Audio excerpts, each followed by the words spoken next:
Қазір барша көрермендер қосыла берсін.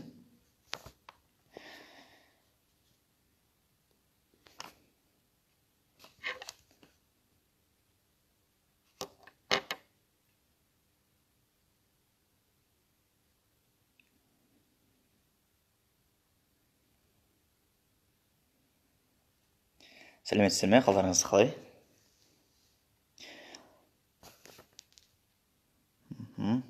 Барша қатысушылар қосыла берсін.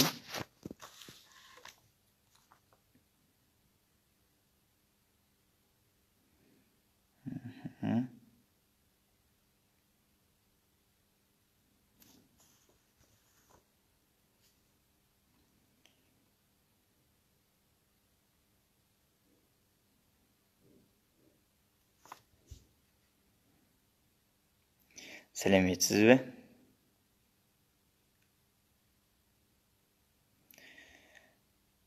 Жаймен баса берсек болатын сияқты. Қайырлы күн, қайырлы кеш, құрметті достар. Менің есімім Файзуллаев Қадырбек. Осы Алматы қаласы студенттер альянсының мүшесі болып табыламын. Осы Алматы қаласы студенттер альянсының ұжымы болып, қазіргі таңда бүгінгі күннің батырлары атты жоба бастап жатырмыз. Яғни бүгінгі күнде өзінің бір мамандығымен байланысы болмаса да, немесе бір басқа да бір себептерге байланысты бір ерлік жасаған, бір еліне көмектескен адамдармен тікелей сұхбат өткіземіз, тікелей эфир өткізетін боламыз. Қатысушылар қосыла берсін. Бүгін біздің енді қадірлі қонағымыз Нәдір Омарғазиев мырза. Ол кісі Астана қаласында 5 жасар баланы құдықтан шығарып алып, 5 жасар баланы құтқарып қалған болатын. Сондай өзінің ерлігімен көзге түсіп, баршамызды сүйсінткен болатын. Қазір Нәдір мырзаны өзіміздің тікелей эфирімізге қоссақ, баршамыз.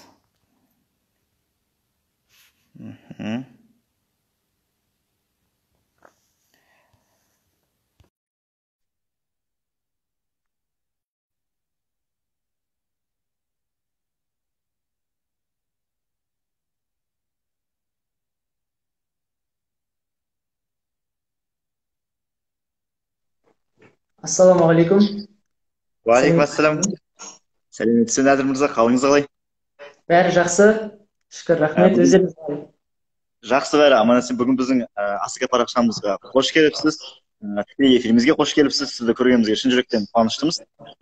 Өзіңізді таныстырып өтсеңіз, Нәдір мырза, біздің көрермендерге, біздің. Сәлеметсіздер ме, көрермендер? Менің есімім Омарғазиев Надир болады. Мен Семей қаласы, Жарма ауданы, Қалбатау ауылында дүниеге келдім. Қазіргі таңда Астана қаласы Қазақ ұлттық өнер университетінің екінші курс студенті болып келемін колледжінде. Яғни Нәдір мырза, біз осы Алматы қаласы студенттер альянсы ұжымы болып, осындай бір керемет жоба бастап жатырмыз. Яғни бүгінгі күннің батырлары деген. Сізді осы бүгінгі күннің батыры деп санағаннан кейін, сіздің ерлігіңізді көргеннен кейін, естігеннен кейін, осылай бүгінгі жастарымызбен, өзіңіздің құрдастарыңызбен ой бөлісу үшін осындай керемет бір тікелей сұхбатқа шақырып отырмыз. Енді бұл кісіге енді өзінің жасаған ерлігін айту ыңғайсыз болатын шығар, сол үшін мен айтып кетейін. Нәдір мырза, былтыр шатаспасам?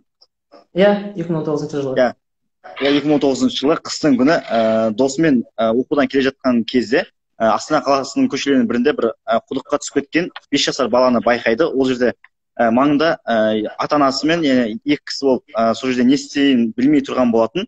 Сол кезде Нәдір мырза ойланбастан сол құдыққа қарай түседі. Төтенше жағдай қызметкерлері келгенше сол жерде баламен бірге болып, сосын баланы жіппен алып шықтыңыздар, иә, шатаспасам? Қателеспесем? Иә.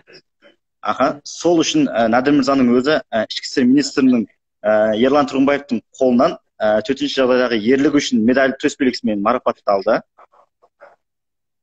Және де министріміз, егер де сондай МВД мектепке түсетін болсаң, қай жағынан болса да көмектесеміз деген сөз айтқан болатын, иә? Ол айтты, ол айтты. Тамаша.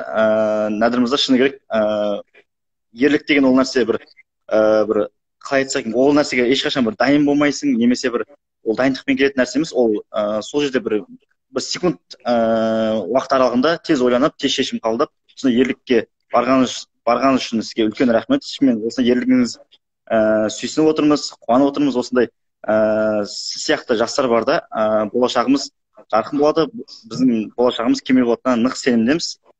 Енді өзіңіздің бір айтар ойларыңыз болса айтсаңыз болады. Мұнда енді біздің қатысушыларымыз көбінесе жастар, өзіңіздің жасты жастар, студенттер, оқушылар, өзіңіздің құрдастарыңыз. Сол үшін ұялмай, қысылмай, ашық сұхбат өткізсек болады. Жақсы. Жалпы енді бұл істі бәрі батырлық, ерлік деп айтып жатады ғой. Негізі мен бұны ерлік деп санамаймын. Қазақстан Республикасының азаматы болғандықтан бұл әркімнің де азаматтық борышы деп санаймын өзім жалпы. Бұл бұндай іске бару жалпы бала кезден ата-ананың берген тәрбиесіне байланысты деп ойлаймын. Яғни бала кезден батыр болуға, ештеңеден қорықпауға, көмектесуге, әрдайым кішілерге қол созуға деген секілді заттарға үйреткен болатын. Сондықтан осындай іске бардым жалпы. Енді жастарға айтарым болса, жастарға мен негізінде дамуды біріншіден айтқым келеді. Дамыса, іштей дамыса, көп оқыса, мамандығын дамытса өзінің. Өйткені болашақта қазақ еліне жалпы жақсы өзінің мамандығын білетіндер, өз ісінің профессионалдары дейді ғой, яғни сондай адамдар көп болса, Қазақстан алға өрлей береді деген ойдамын. Сондықтан сол нәрсені айтқым келеді жастарға. Енді былай. Рахмет. Енді біздің де сол мақсат қазіргі енді бір жастардың бір көзқарасы бір кішігірім бір басқа бағытқа кетіп жатқан секілді негізі. Сол үшін қазіргі таңда осы бүгінгі күннің батырларын білсе екен, бүгінгі күннің батырлары жаңағыдай сол бір жаңалықтан көрсетіп немесе бір газет беттерінде қалып кетпесе екен, осындай жастармен тығыз байланыста болса екен деген ниетте ұйымдастырып жатқан тікелей эфир негізі. Енді құрметті Нәдір мырза, енді қазіргі таңда енді сіз де жассыз, біз де жаспыз, өзіміздің құрдастардың бойынан, яғни қандай қасиеттерді қалай айтсақ екен, қандай қасиеттерді, жақсы қасиеттерді байқайсыз, және де қандай жаман қасиеттерді байқап жүрсіз? Жақсы қасиеттерге келтіретін болсақ, ол мысалға үшін адамгершілік, кішіпейілділік, айтады ғой орысша айтқанда целеустремленность, жұмыс жасағанды жақсы көретін адамдар, сол заттарды мен жақсылыққа келтіремін. Ал енді жамандыққа болатын болса, ол телефонда көп отырып қалатынымыз болады.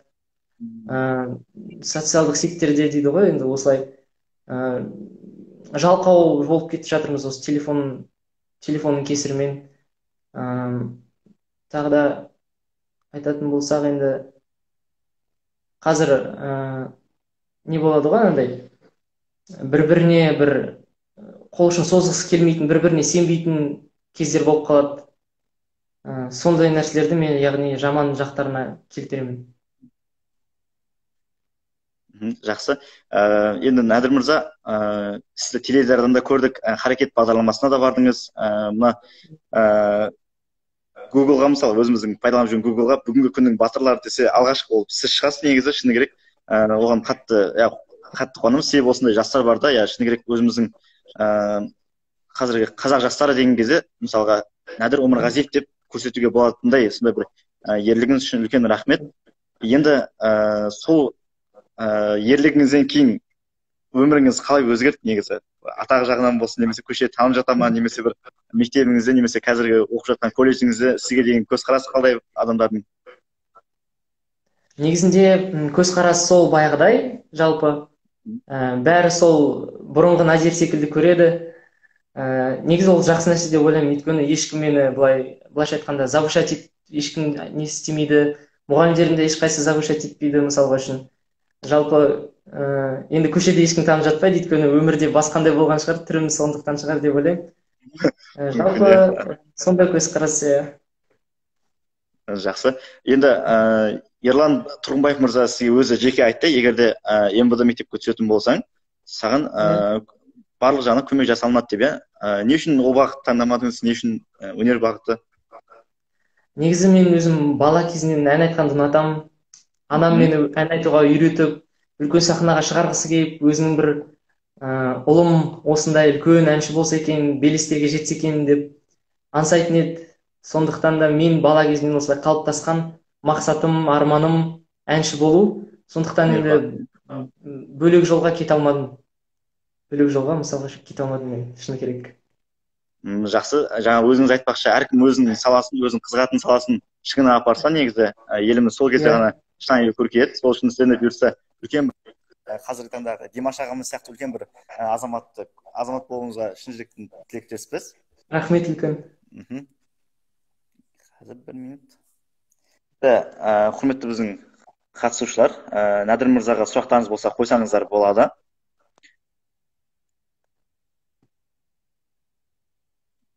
Естіп тұр ма Нәдір мырза?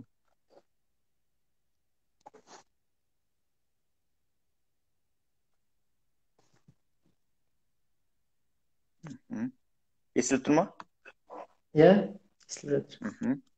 Не үшін естілмей қалды? Жақсы.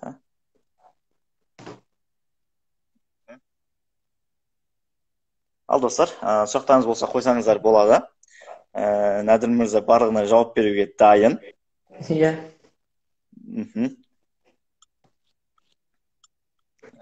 Нәдір мырза, енді бүгінгі күннің батырлары ғой, негізі тақырып. Сіз үшін бүгінгі күннің батырлары кімдер? Мен үшін жалпы қазір қазақ елін әлемге танытып жүрген адамдарды қазіргі күннің батырлары деп айта аламын. Толықтай түрде сөйтіп. Мысалға үшін Димаш ағамыз, Әділхан Макин ағамыз, Данелия Түлешова болсын, ол қызда Америкаға танытып жатыр қазақ елін. Геннадий Головкин ағамыз, сол кісілер нағыз патриоттар, нағыз батырлар, дәстүрді бәрін бүкіл әлемге танытып жүрген адамдар сол кісілер. Сондықтан сол кісілерді, яғни батырлар деп танимын.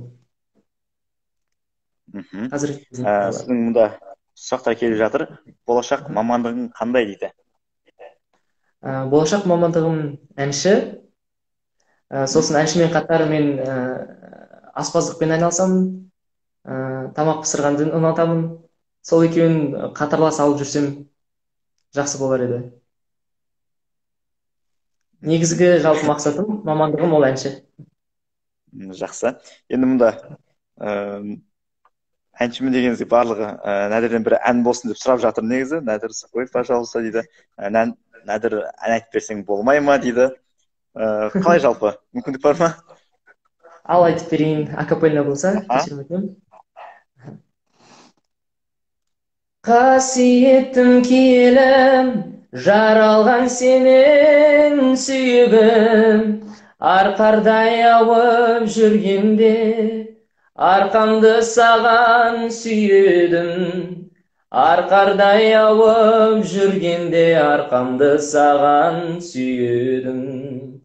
Рахмет саған туған ел, рахмет саған туған ел. Керемет, керемет. Керемет, міне комментарийлер келіп жатыр. Керемет дейді, күшті жүрекшелер дейді. Шынымен даусыңыз керемет екен. Қазіргі былай айтсақ жаңа ғасырдағы жігітке тән барлық қасиеттерді сіздің бойыңыздан өзім байқап, шыны керек тамсанып отырмын. Шыны керек қызға да қарап отырмын сізге. Керемет, даусыңыз шыны керек керемет екен. Бұйыртса қазақ елін үлкен ареналарда қазақ туын, қазақ атын бұйыртса үлкен бір айналада шығара беруіңізге шын жүректен тілектеспіз. Мұнда сұрақтар келіп жатыр тағы да. Егер де өнер жолын таңдамағанда, қандай бақытты таңдар едіңіз деген? Жалпы мен бала кезінде өнермен қатар спортпен айналысатынмын. Әртүрлі спортпен айналысып көрдім. Мысалға үшін карате, күрес деген секілді, ауыр атлетика. Сондықтан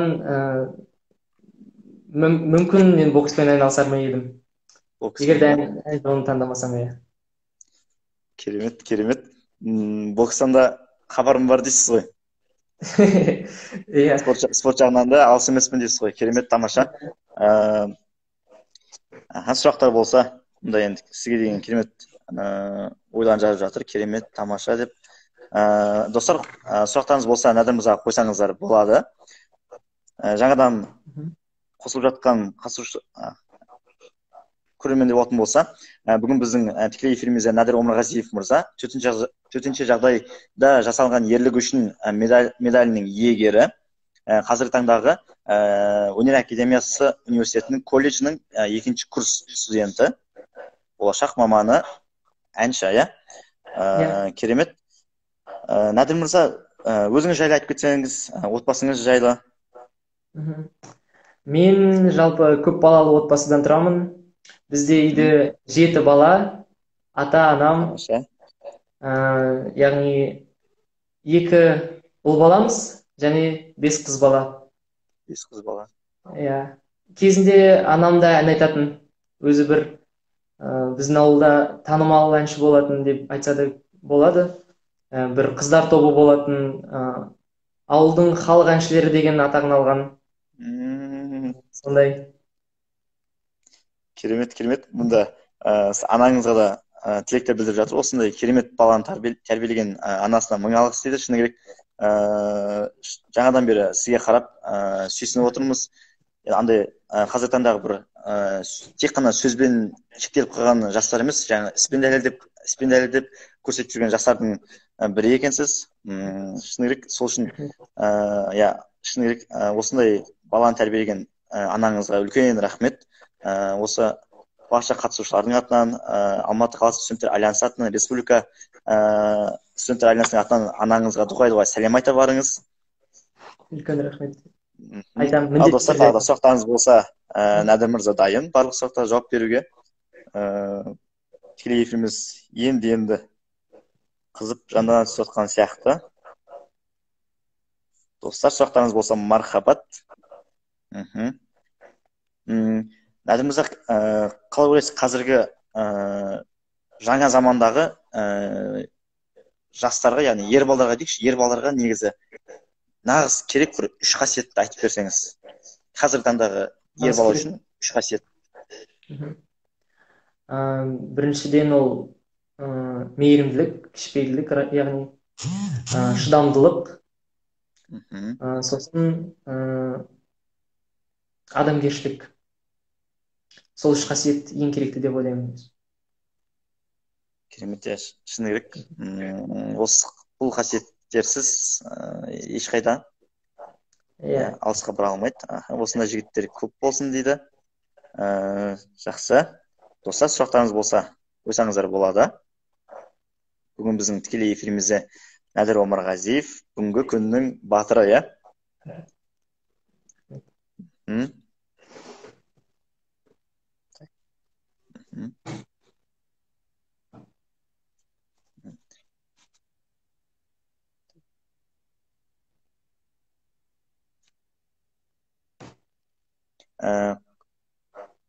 қазіргі таңда жастарымызға не жетіспейді деп ойлайсыз, Нәдір мырза? Жастарға сенімділік жетіспейді деп ойлаймын. Өйткені бір затты бастап келе жатады да, ол кісілер басында оны істей алмағаннан кейін ол істі тастап кетеді. Сенімді болмайды, яғни бұл менікі емес деп. Сондықтан сенімділік жетіспейді деп ойлаймын негізінде. Жақсы. Нәдір мырза, біздің енді бүгінгі тікелей эфиріміздің бағыты әскери патриоттық бағыт. Сіз үшін патриотизм деген не? Мен үшін патриотизм деген ең біріншісі ол тәрбиеден басталады, отбасынан басталады. Патриоттық деген жанашырлық, өз еліңе, өз қандастарыңа, өз туған жеріңе, солай. Сосын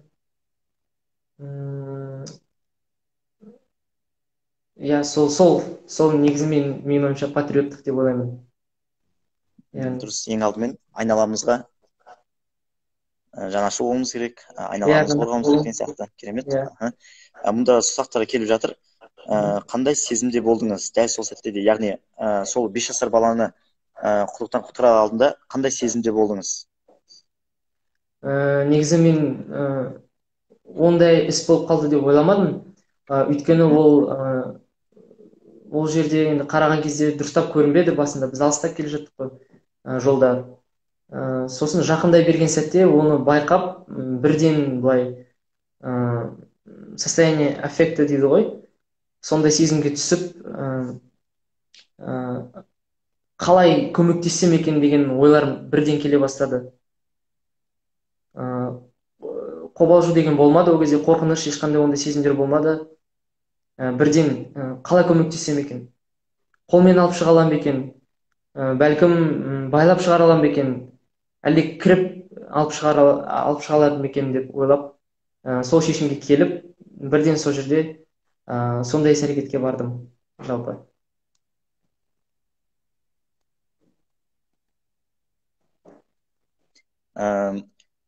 Сондай бір төтенше жағдайға түсіп қалған жағдайда бір адамдарға қандай кеңес бересіз? Не жасау керек? Мысалы, сондай бір төтенше жағдайдың куәгері болып қалды, немесе өзі сондай бір төтенше жағдайға түсіп қалса? Ең бастысы ол сасқалақтамау, қорықпау. Өйткені қорыққан жағдайда былай көп нәрсе ойға келе алмайды. Жалпы өзіңді қалай алып шыға аламын, немесе басқа біреуге қалай көмектесе аламын деген ойлар келмейді ондай кезде. Сен тек қана мен қорқам деп ойлайсың ол кезде. Сондықтан яғни қорықпау керек. Жан жақтарға қарап, айналаңа қарап, қандай іс-әрекетпен жақсы, қалай айтсам болады, былай результатқа келе аламын деген шешім қабылдау керек бірден жалпы. Жақсы. Нәдімді сол уақытта өзіңіз құтқарып қалған баламен жолығып тұрасыз ба? Яғни үйіне барып, немесе көріп, жағдайын біліп деген сияқты.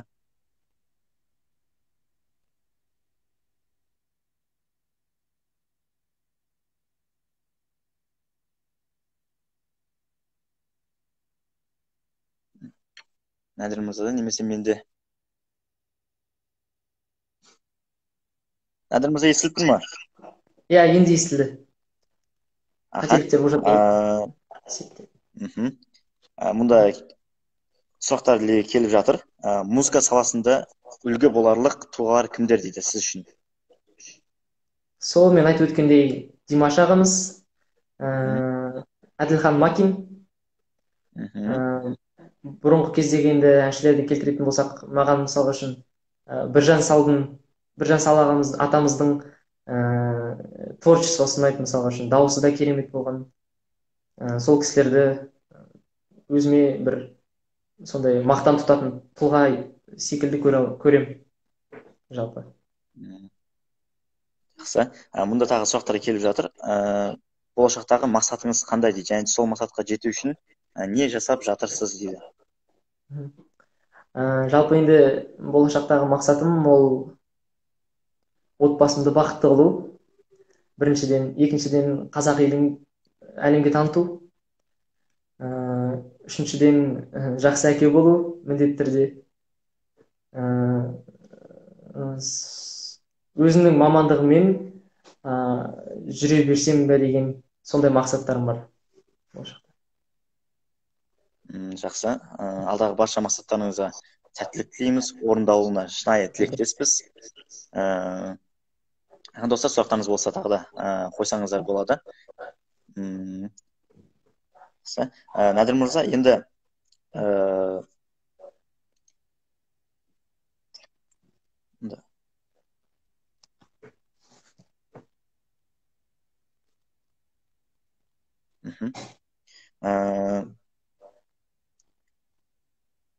бүгінгі күннің батырлары деп жатырмыз ғой. Енді сіз негізі бұрынғының батырларынан кімді үлгі тұтасыз, немесе осы кімнің мысалға кімнен бір мотивация алып деген сияқты тарихи тұлғадан болсын? Негізі былай қарағанда Қазақстанның бұрынғы ата-бабаларымыздың батырлардан негізінде мотивация аламын. Біздің қазақ елін құраған Керей Жәнібек хандардан мотивация аламын. Нағыз мықты тұлғалар болған, нағыз батырлар болған. Жалпы айтқанда былай қазақ батырларының барлығынан мотивация аламын. Өйткені ол кісілер нағыз ер адамдар, нағыз батырлар. нағыз елін қорғаушылар болған. Сондықтан да сол кісілерге теңесуге әрине тырысамыз. Солай. Жақсы, керемет. Қатысушылар, сұрақтарыңыз болса қойсаңыздар болады.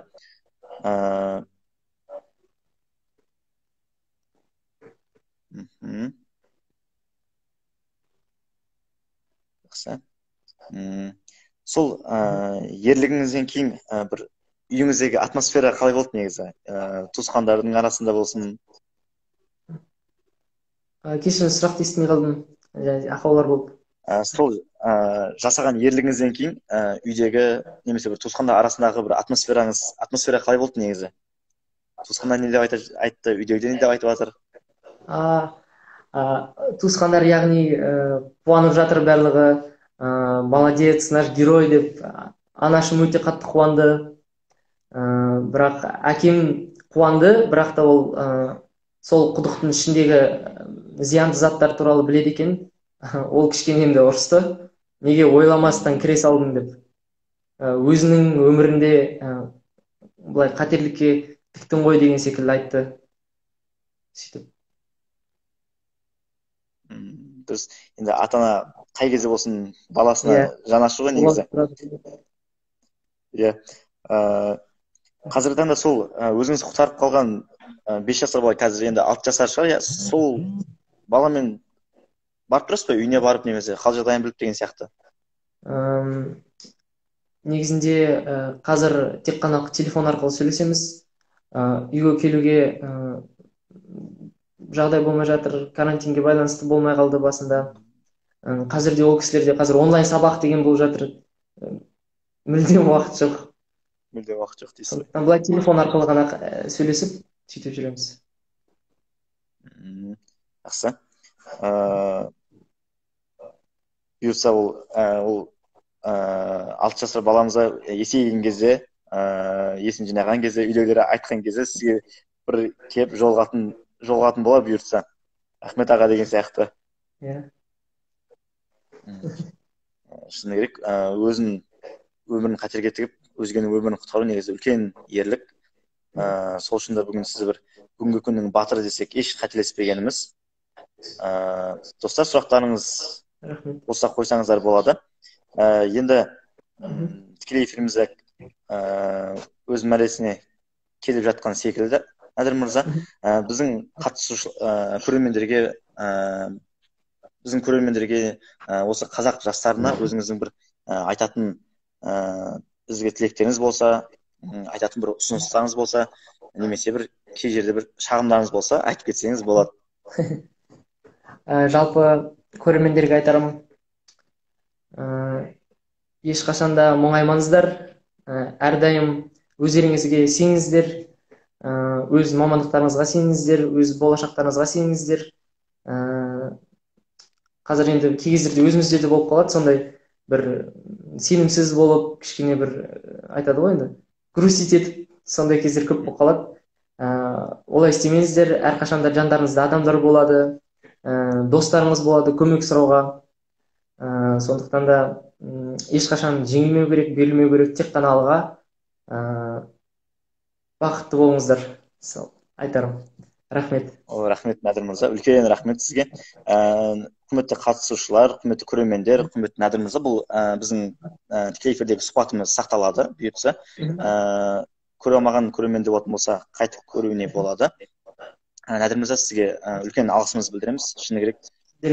Себебі сол сәтте ойланбай, өзінің өмірі жайлы ойланбай, немесе жаңағыдай айтып жатырмыз, өзіңіз алға қойған мақсатыңыз қандай деген сияқты, мақсатыңыз, болашаққа деген көзқарасыңыз, болашаққа деген жоспарларыңыз өте көп екен. Соның барлығына ойламай, осындай ерлікке барғаныңыз үшін, өзіңіздің өміріңізді қатерге тігіп, осындай бір қадамға барғаныңыз үшін сізге мына қазақ жастарының атынан деп айтсам қателеспеген болар, қазақ жастарының атынан үлкен алғысымызды білдіреміз. Өсе беріңіз, өне беріңіз, алдағы барша жоспарларыңыз сәтті бола берсін. Бұйыртса сізді енді жаңалықтардан жасаған ерлігі үшін көрдік, енді бұйыртса осы еңбек сіңірген үшін атағымен бұйыртса көре беруге нәсіп етсін. Үлкен теледидарлардан, үлкен сахналардан көруге нәсіп етсін. сіздей ұлды тәрбиелеген ата анаңызға басымыз иеміз. Шыны керек, осындай 8 қырлы, бір сырлы жігітті осындай ортамызға қосып, осындай қазақ жастары бар, осындай қазақ жастары арамызда жүр деген сияқты осындай керемет ұлды тәрбиелеп өсірген үшін үлкен алғысымызды білдіреміз. Біздің атымыздан үйдегілеріңізге, ата аналарыңызға, бауырларыңызға сәлем айта барыңыз. Надыр мырза, үлкен рахмет сізге бүгінгі болған тікелей сұхбат үшін. Керемет сұхбат болды. Барша қатысушылардың атынан, барша қазақ жастарының атынан сізге үлкен алғысымызды білдіреміз. Сіздерге де үлкен рахмет, үлкен алғыс. Шақырғандарыңызға, осындай мүмкіндік бергендеріңізге үлкен рахмет айтамын.